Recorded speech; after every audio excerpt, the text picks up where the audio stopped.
உடலுறவில் உண்டாகும் உச்சக்கட்ட இன்பம் என்பது ஒன்று தான். ஆனால் அது உடல் கூறின் அடிப்படையில் ஒரே விதமாகத்தான் உண்டாகின்றன. இதில் உறுப்புகளின் பங்கேற்பு மட்டுமே முக்கியமல்ல. சுய இன்பத்தின் மூலம் உச்சக்கட்டத்தை அடைவது கூட இயற்கையான இன்பம்தான். நபருக்கு நபர் உச்சக்கட்டத்தின் தீவிர நிலை வேறுபடலாமே தவிர உச்சநிலையில் மாற்றமில்லை என்பது தான் உண்மை. பெண்களை பொறுத்தவரை உச்சக்கட்டம் அடைய பல வழிகள் உண்டு. ஏதாவது பொருட்கள் மூலமோ விரல்கள் மூலமோ கிளிடோரிஸை தூண்டுவதன் மூலம் உச்சக்கட்டத்தை அடையலாம்.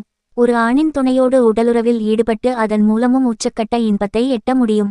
ஆனால் இந்த இரண்டில் எது சிறந்தது என்றால் கிளிடோரிஸ் தூண்டப்பட்டு பெறும் இன்பமே முழு திருப்தியை அளிக்கிறது என ஆய்வுகள் கூறுகின்றன.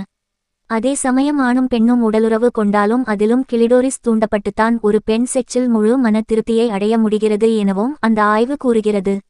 பெண்ணுக்கு உடலுறவு வேட்கை காலம்.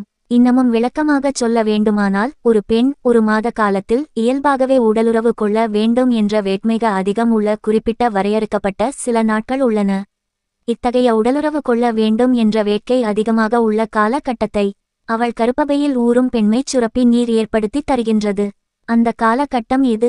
பெண்ணின் கருப்பையிலிருந்து மாதம் ஒரு நாள் கருமுட்டை ஒன்று வெளியாகின்றதல்லவா? அந்த காலகட்டத்தில் ஒரு பெண்ணுக்கு உடலுறவு கொள்ள வேண்டும் என்ற வேட்கை இயல்பாகவே அதிகமாக இருக்கும். அந்த காலகட்டத்தில் எந்த பெண்ணுமே உடலுறவு கொள்ள விழைவாள். பெண் கருமுட்டை வெளியாகும் காலத்தில் அவள் ஓர் ஆணோடு உடலுறவு கொண்டால் அந்த உடலுறவு நேரத்தில் ஆணிடமிருந்து வெளியாகின்ற ஆண் விந்தில் உள்ள கருமுட்டையும் இணைந்து குழந்தை உருவாகிவிடும்.